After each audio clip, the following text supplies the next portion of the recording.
하나님의 사람들을 통해서 이루시고자 하는 나라는 하나님의 나라 천국입니다. 우리가 천국을 이루고 하나님의 나라를 이루며 살아가기를 원하십니다. 궁극적으로 하나님께서 이루실 나라는 마지막 때에 하나님의 나라이지만, 그러나 우리가 현재 오늘 살아가는 삶 속에서도 하나님의 나라를 이루며 살아가기를 원하십니다. 그렇다면 우리가 앞으로 이루어서 살아가게 될 나라뿐만 아니라 오늘 우리가 살아가야 할 하나님의 나라는 어떤 나라인가? 우리가 함께 말씀을 통해 은혜를 나누고자 합니다. 하나님의 나라는 어떤 나라입니까? 하나님의 나라는 하나님이 주인 되셔서 하나님이 다스리시고 통치하시는 나라입니다. 17절 말씀에 보면 하나님 나라를 우리에게 잘 설명해 주고 계신데요. 우리 본문 17절 말씀을 한 번 더 같이 읽겠습니다. 하나님의 나라는 먹는 것과 마시는 것이 아니요 오직 성령 안에 있는 의와 평강과 희락이라. 아멘. 하나님의 나라는 먹는 거 마시는 거 중요하지만 그게 다가 아니라는 것이죠. 하나님의 나라는 의와 평강, 희락. 하나님의 나라는 뭐가 있습니까? 의가 있어요. 용서가 있는 나라, 그리고 평화가 있는 나라, 기쁨이 있는 나라. 그 나라가 바로 하나님의 나라입니다. 또 하나님의 나라는 어떤 나라입니까? 오늘 18절 말씀에 보면 하나님을 기쁘시게 하며 사람에게도 칭찬받는 그런 나라라는 것이죠. 그리고 19절에 화평의 일과 서로 덕을 세우는 일에 힘쓰는 나라입니다. 그러니까 하나님의 나라, 하나님 우리가 이런 나라, 이런 하나님의 나라를 이루어가기를 원하십니다. 평화가 있고 또 용서가 있고 기쁨이 있고 또 하나됨이 있고 이런 나라, 우리 가정을 통해서 또 우리 교회를 통해서 우리의 삶의 자리에서 이런 하나님의 나라를 하나님께서 이루어가기를 원하신다는 것이죠. 그렇다면 우리가 어떻게 이런 나라를 만들어 갈 수 있을까요? 우리 몇 가지 살펴보면서 함께 은혜를 나누려고 합니다. 첫 번째로 서로 비판하지 말고 부딪힐 것이나 고칠 것을 형제 앞에 두지 말아야 한다. 그렇게 말씀하고 있습니다. 우리 13절 말씀, 오늘 13절 말씀을 한 번 더 읽겠습니다. 그런즉 우리가 다시는 서로 비판하지 말고 오히려 부딪힐 것이나 고칠 것을 형제 앞에 두지 아니하도록 주의하라. 본문 13절 외에도 14장 1절, 3절, 4절, 10절 계속해서 반복적으로 말씀하시는 것이 비판하지 말라는 것입니다. 하나님께서 비판하지 말라고 반복해서 말씀하시는 것을 보면 비판하시는 것을 굉장히 싫어하시는 것 같습니다.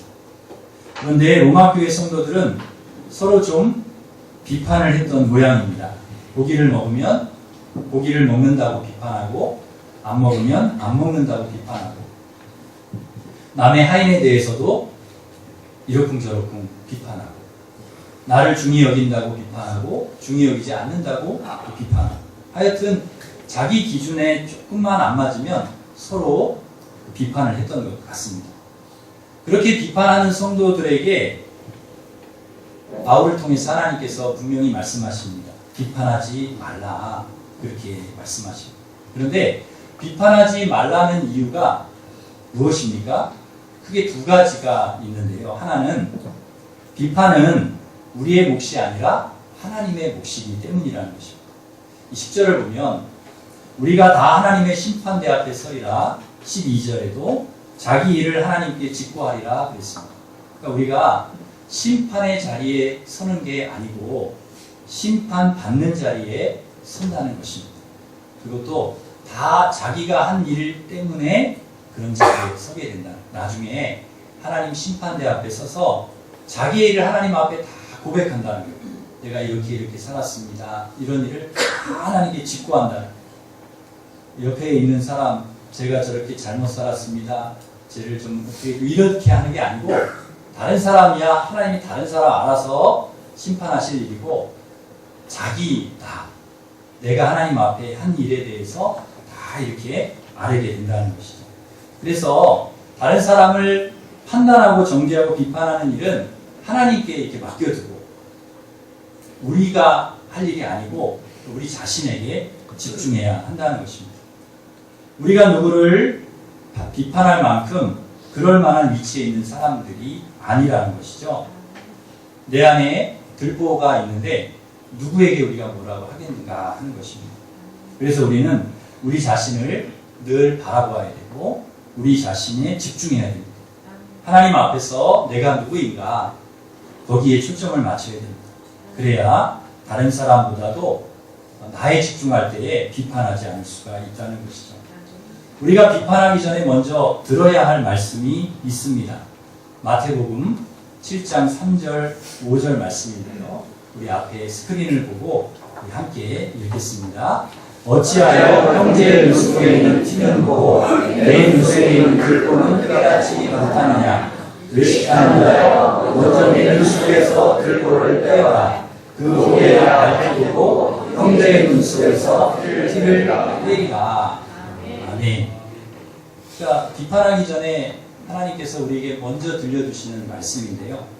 다른 사람의 티 보기 전에 자신의 들보를 먼저 보라는 것입니다. 자신의 들보를 보지 못하니까 다른 사람을 판단하고 정죄하게 된다는 것이죠. 자신이 누구인지 잘 보는 사람, 자신의 들보를 바로 보는 사람은 절대로 다른 사람을 판단하거나 정죄하거나 비판하지 않습니다. 자신이 죄인이라는 것을 아는 사람은 다른 사람의 죄에 대해서 정죄하지 않습니다. 감히 하나님 앞에서 우리 자신이 누구인지를 분명히 알기 때문에 부끄러워서 그렇게 못한다는 것이죠. 하나님 앞에 그럴 만한 자격이 없는 사람이라는 것을 명확하게 알기 때문에 그렇습니다. 그래서 우리는 다른 사람에 대한 판단과 정죄, 비판은 하나님께 맡기고 나 자신에게 집중해야 합니다. 다른 사람의 티에 집중하지 말고 자신의 들보에 집중해야 한다는 것입니다. 내가 하나님 앞에 심판받고 책망받지 않도록 항상 여러분 우리 자신을 돌아볼 수 있기를 바랍니다. 비판하지 말아야 하는 두 번째 이유는 주님께서 용서해 주시고 받아주셨기 때문입니다. 주님께서 받아주셨는데 우리가 막 뭐라고 하면 안 된다는 거예요. 하나님이 용서해 주시고 하나님이 그 사람 받아주셨는데 우리가 막 이렇게 하면은 그건 이제 어떻게 보면 월권이 될 수 있다는 거예요. 아이들 간에도 막 다투고 싸우지 않습니까? 자녀들끼리 막 이렇게 싸우잖아요. 그러면 부모님께서 야단칠 거는 야단치고 이렇게 하신 다음에 용서해주고 받아주시잖아요. 받아줍니다. 그러면 더 이상 서로 비난하고 정죄하고 싸우지 말아야 한다는 것입니다. 주님께서 다 받아주셨기 때문입니다. 우리 주님도 마찬가지죠. 우리를 다 받아주셨습니다. 죄인들도 다 받아주셨습니다. 십자가 사랑으로 용서하고 사랑하셨습니다. 세리와 죄인도 받아주시고 부인하고 도망친 제자들도 받아주셨습니다. 받아주셨다는 거예요. 주님이 받아주셨다면 우리도 받아줄 수 있어야 합니다. 용서하고 관용하고 받아주어야 합니다. 이것이 오늘 말씀을 통해 주시는 하나님의 마음입니다. 여러분 하나님의 마음을 꼭 헤아릴 수 있기를 바랍니다. 비판하지 않는 데서 그치는 것이 아니라 한 걸음 더 나아가서 부딪힐 것이나 거칠 것을 형제 앞에 두지 않도록 조심하라 그렇게 말씀합니다. 여기서 부딪힐 것은 길에 막 부딪히도록 걸림돌을 놓아두는 걸 말하고요. 거칠 것은 죄를 짓게 하는 장애물을 말합니다. 그러니까 이런 것들을 자꾸 걸려서 넘어지게 하는 것을 형제 앞에 걸려 넘어지지 않도록 두지 말라는 것입니다. 상대를 오해하거나 마음을 상하게 하거나 거칠 것이 있게 하거나 또 그것 때문에 실족할 수 있게 할 만한 그런 걸림돌, 그런 것들을 두지 말라는 것입니다. 어떤 부부가 그 상담을 받기 위해서 그 상담가를 찾아왔습니다. 서로 막 말 때문에 상처도 많이 주고 서로 막 싸우고 그래서 도저히 부부가 해결할 수 없어서 상담가를 찾아온 거예요. 이렇게 되다가 우리가 헤어지게 생겼습니다. 그리고 찾아온 거예요. 이 상담가가 묻습니다. 두 분이 몇 년을 같이 사셨습니까? 20년을 살았습니다. 20년. 그러면 무슨 말을 하면 남편이 기분 나빠하고 무슨 말을 하면 남편이 기분 좋아하는지 다 아시겠네요. 물론 알죠. 그걸 어떻게 모를 수가 있겠습니까? 다 압니다. 그러면 왜 남편이 싫어한다는 말을 알면서도 그런 말을 하시죠? 그렇잖아요. 무슨 말을 하면 남편이 기분 나빠하고 아내가 마음 상해하고 상처받고 이걸 너무나 잘 알면서 왜 그 얘기를 또 하고 또 하고 또 하냐는 말이에요. 잘 알면서. 어찌 보면 일부러 아프라고 그렇게 얘기하는 사람도 있다는 거예요. 아주 그냥 나한테 이렇게 대들고 그러니까 오히려 당해봐라 그러고서 아픈 얘기만 골라하는 아픈 얘기. 괴로워할 얘기만 골라하는. 그러니 어떻게 부부관계가 무사하겠냐는 거죠. 평안할 수가 있겠냐. 어떻게 행복하겠냐는 말입니다. 이것이 덕을 세우지 못하는 것이라는 것입니다. 누구에게나 약점은 있습니다. 근데 그것을 건드리면 안 된다는 것이죠. 건드리면 터지게 되어 있고 상처가 나게 되어 있고 실족하게 되어 있는데 그걸 자꾸 걸림돌을 놓고 말로 인해서 걸림돌을 상처를 주고 자꾸 그렇게 해서 힘들게 만드는 그래서는 안 된다. 가령 예를 들면 그렇습니다. 극단적인 예일 수가 있겠지만은 그래요.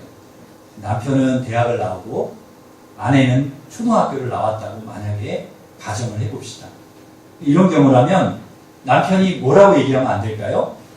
이 무식한 그런 얘기를 하면 안 된다. 이 무식한 여자 같으니라고 이런 얘기를 하면 그게 굉장한 상처가 되죠. 왜냐하면 그런 어떤 배움에 대한 어떤 열등감이 있을 수 있거든요. 아킬레스 건일 수가 있고. 근데 그것을 자꾸 건들면 안 된다는 것입니다.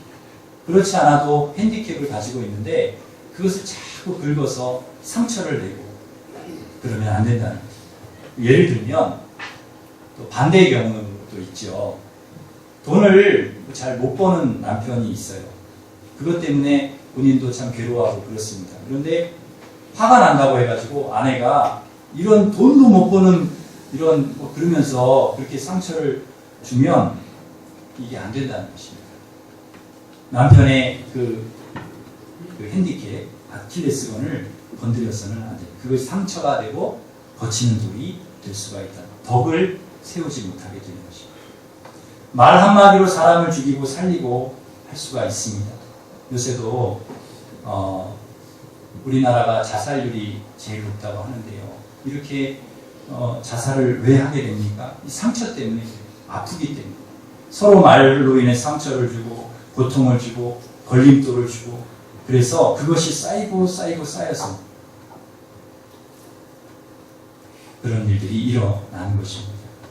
그래서 모두 불행하게 되고 지옥이 되는 거. 하나님 나라가 아니라 지옥이 되는 거. 사람은 누구나 약점이 있습니다. 허점이 있습니다. 그것만 건드리면 넘어질 수 있습니다. 특별히 키가 작은 사람도 있고 키가 큰 사람도 있지 않습니까? 키가 큰 사람 보고 속이 없다, 싱겁다. 그러면 그게 상처가 될 수 있고요. 키가 작은 사람에게 키가 작으니까 속도 작다. 밴댕이 소갈딱지다. 그러면 그게 상처가 된다는 것이죠. 다시는 좋은 관계를 맺기가 어렵다는 것입니다.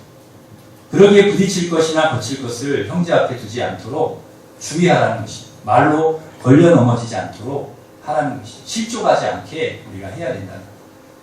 말로 상처받고 힘들어하는 사람들이 우리 주변에 얼마나 많아. 그것 때문에 걸려 넘어지고 실족하는 사람들이 많다는 거예요. 상처는 멀리 있는 사람이 주는 게 아니라 꼭 가까이 있는 사람이 주는 것입니다. 별 생각 없이 던진 돌로 연못에서 기분 좋게 수영하던 개구리가 맞아 죽는 것처럼 별거 아니라고 생각하고 던진 말이 그 사람에게 치명상을 줄 수 있는 말이 될 수 있다는 것이죠. 그래서 말 한마디 신중하게 조심해서 해야 됩니다. 서로 함부로 말하지 말고 존중하고 배려해야 합니다. 그런 분도 있습니다. 초신자 때 예배 드리러 왔는데 담배 냄새 난다고, 술 냄새 난다고 인상을 쓰고, 교회 오면서 누가 술 먹고 담배 피냐고 하고 막 세모 눈으로 막 째려보고 그랬다는 거예요. 그래서 이분이 상처받고 교회를 안 나오시는 거예요. 다시는 안 나오겠다는, 이런 교회는 내가 안 나오겠다. 세상에 초신자가 그럼 술도 드시고 담배도 피고 그것이 당연하지 않습니까? 누가 세상에 술, 담배를 다 끊고 교회 오는 분이 누가 있겠습니까? 교회 오면서 은혜 받고 말씀이 들어오고 그러다 보면 차츰차츰 줄이고 나중에 끊게 되는 것이지, 교회가 다 영적으로 막 거룩한 사람만 있는 곳입니까? 다 성숙한 사람, 이제는 뭐 흠이 없는 사람, 죄 없는 사람들만 모인 곳이 교회입니까? 그렇지 않죠. 다 허물이 많고 죄가 많고 부족한 게 많고 그런 사람들이 모인 곳 아닙니까? 그렇지만 그런 분들이 와서 회개하고 죄인들이 와서 용서받고 죄사함 받는 곳이 교회입니다. 영적인 목욕탕, 영적인 병원이 교회라는 것이죠. 여러분, 우리가 처음부터 거룩했습니까? 처음부터 이렇게 믿음이 다 좋으셨습니까? 다니다 보니까 믿음이 자라고 거룩해지기도 하는 것 아니겠습니까? 그래서 주님이 뭐라고 말씀하십니까? 받아주라는 것입니다. 서로 이해하라는 것입니다. 누가 와도 용납하고 배려하고 받아주라는 거예요. 우리 예수님도 받아주시지 않았습니까? 특별히 누구를 받아주셨습니까? 세리와 죄인들, 창기들, 유대인들이 다 배척하고 무시하고 그랬던 사람 취급하지 않았던 사람들, 우리 예수님 다 받아주시지 않습니까? 그들과 함께 식사하시고 함께 주무시기도 하시고 이야기도 하셨지 않습니까? 그런 걸 보고 바리새인들이 예수님을 비난합니다. 먹기를 탐하고 포도주를 즐기고 세리와 죄인의 친구다 너는, 그러면서 막 비난을 합니다. 그때 예수님께서 뭐라고 말씀하셨습니까? 내가 의인을 부르러 온 것이 아니요 죄인을 부르러 왔노라. 건강한 자에게는 의원이 쓸데없고 병든 자에게라야 쓸데 있느니라. 죄인을 위해서, 병든 자를 위해서 주님이 오셨다는 것입니다.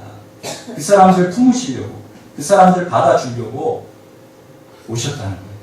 우리 교회가 그런 교회가 되었으면 좋겠습니다. 누구라도 다 품어주고 이해하고 용서하고 받아줄 수 있는 그런 교회. 우리 성도들이 그런 성도들이 되었으면 좋겠습니다. 누구라도 받아줄 수 있는 넓은 마음, 이해할 수 있는 넓은 마음 가지시기를 바랍니다. 누구는 이래서 안 되고 저래서 안 되고 그러지 말고 누가 오더라도 다 받아주고 수용하고 품을 수 있는, 받아줄 수 있는 그런 성숙한 교회, 성숙한 성도들 되시기를 바랍니다. 말하는 것도 그렇지만 우리 행동도 마찬가지입니다. 우리 먹는 것도 그렇습니다. 오늘 본문 15절에 보면은 이 먹는 것 때문에 실족하게도 되고 먹는 것 때문에 근심하게도 되고 망하게도 되고 그렇다는 거예요. 이 음식으로 인해서 무너지게도 된다는 것입니다. 21절에도 보시면 우리 21절을 같이 읽겠습니다. 고기도 먹지 아니하고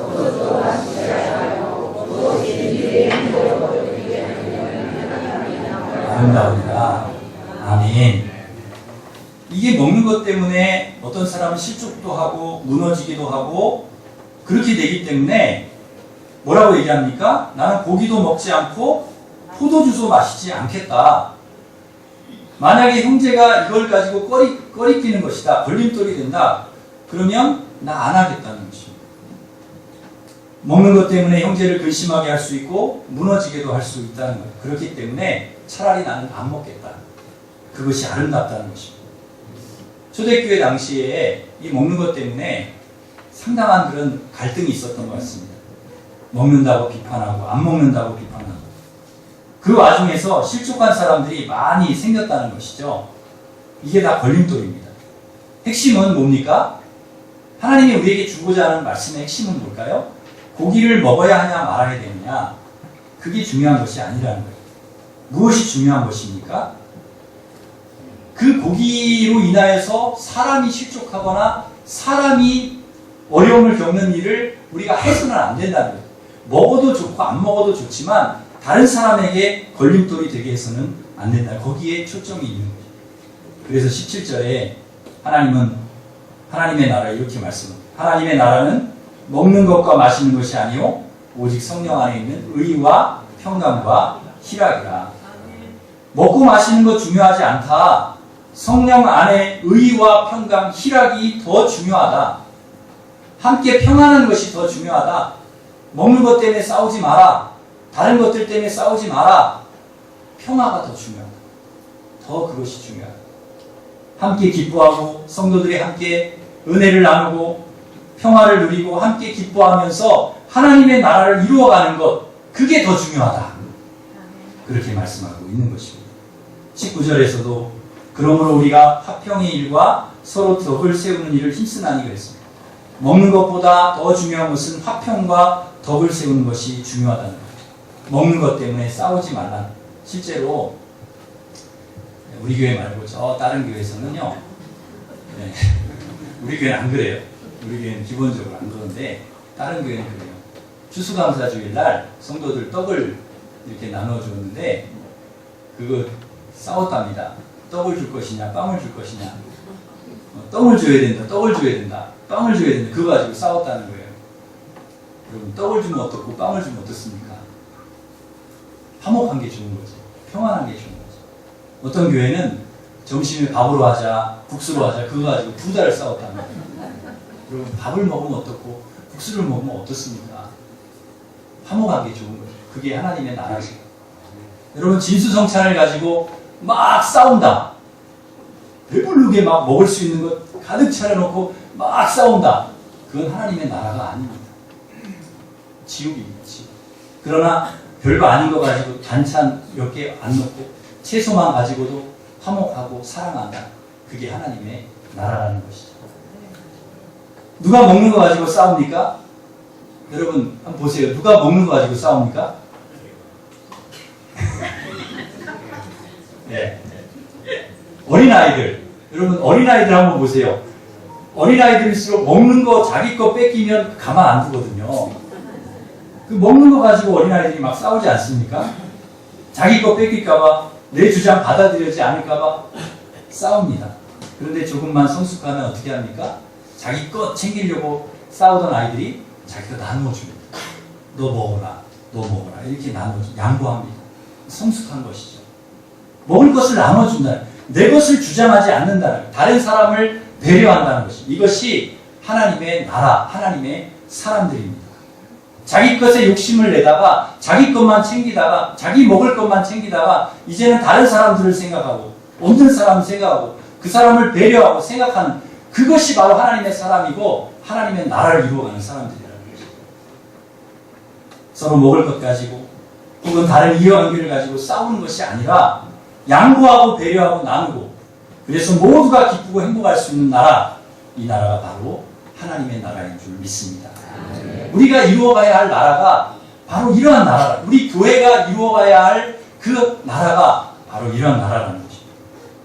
그래서 하나님의 나라는 소자를 생각하는 나라입니다. 믿음이 약한 자를 생각하고 배려하는 나라입니다. 그들을 위해서 과감히 먹을 것을 포기하는 나라입니다. 나의 이득을 포기하는 나라입니다. 그래서 바울은 형제에게 조금이라도 거리낌을 주고 실족하게 하는 일이 있다면 평생 내가 고기를 안 먹겠다, 그렇게 선언을 했다는 것입니다.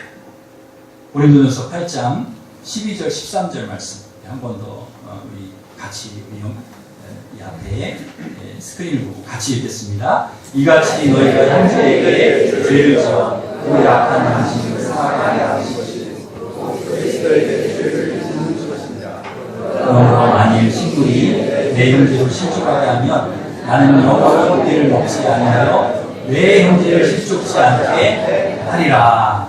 아멘. 형제 실족하지 않게 하기 위해서 고기 안 먹어버리겠다는 거예요. 그만큼 이 바울에게 있어서 중요한 것은 다른 사람에 대한 그런 배려, 그리고 하나님의 나라에 대한 평화, 이것이 더 중요했다. 예수님도 소자를 실족해 하면 어떻게 하라고 그랬습니까? 연자맷돌을 메고 바다에 빠서 죽으라. 진짜 죽으라고 얘기하신 걸까요? 그건 아니죠. 그만큼 소자를 실족해 하는 것이 안 된다는 것입니다. 고린도전서 10장 23절, 24절 우리 앞에 스크린 보고 같이 읽겠습니다. 모든 것이 가난하 모든 것이 정직하며 모든 것이 가난하 모든 것이 덕을 세우는 것이 아니니 누구든지 자기의 유익을 놓지 말고 남의 유익을 구하라. 아멘. 모든 것이 가하지만 그걸 안 할 수도 있고 할 수도 있다는 거예요. 무엇 때문에요? 다른 사람의 유익을 위해서 내가 그걸 할 수도 있고 안 할 수도 있다는 것이고 평화를 위해서. 예수 믿는 사람은 무엇이든지 다 할 수 있지만 그렇다고 다 해서도 안 된다는 거예요. 덕이 되도록 실족하지 않도록 남을 생각하고 배려하라는 것입니다. 이것이 바로 하나님의 나라입니다. 이렇게 살면 우리는 어떻게 됩니까? 18절 말씀처럼 하나님을 기쁘시게 하고 사람에게도 칭찬을 받게 되어 있습니다. 서로 비판하지 않고 거치지 말고 배려하고 존중하고 사랑해서 하나님을 기쁘시게 하고 또 칭찬받는 우리 성도들이 되시기를 간절히 바랍니다. 그러기에 우리는 말 하나 행동 하나 먹는 것 하나 너무너무 중요합니다. 신중해야 됩니다. 어떻게 말하고 어떻게 행동해야 덕을 세울 수 있고 평화를 가져올 수 있고 하나님께 기쁨이 되고 사람들에게 칭찬을 받을 수 있습니까?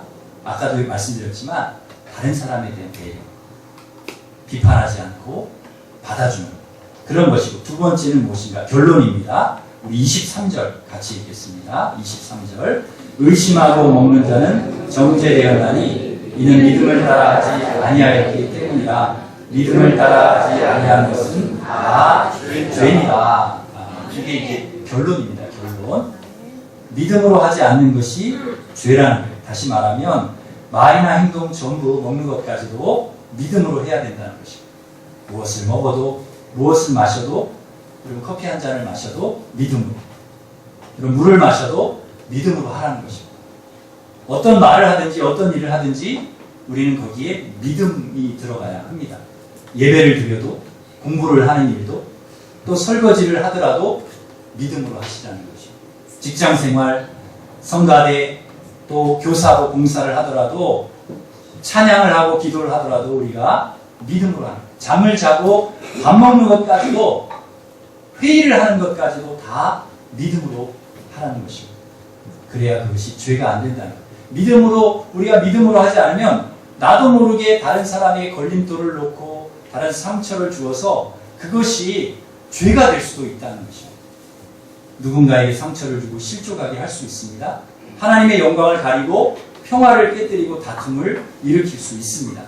하나님의 나라가 아니라 지옥을 만들 수도 있습니다. 그러므로 중요한 것은 믿음으로 하는 것입니다. 믿음으로. 말 한마디를 해도 믿음으로. 떡 하나 먹더라도 여러분 믿음으로 드시기를 바랍니다. 무엇을 하든지 여러분 다 믿음으로 하실 수 있기를 바랍니다. 이제 말씀을 맺겠습니다. 우리는 하나님의 나라를 이루어가는 하나님의 사람들입니다. 비판하지 마시고 걸림돌 놓지 말고 배려하고 용서하고 사랑하고 받아주는 그런 예수의 사람들 되시기를 바랍니다. 말도 먹는 것도 믿음으로 행동 하나하나 믿음으로 하셔서 하나님을 기쁘시게 하고 사람에게 칭찬받고 평화를 만들고 덕을 세우며 의와 평강과 희락의 하나님의 나라를 아름답게 우리 가정의 교회에 이 나라의 민족에 세워가는 하나님의 사람들이 되시기를 주님의 이름으로 축원합니다. 기도하겠습니다.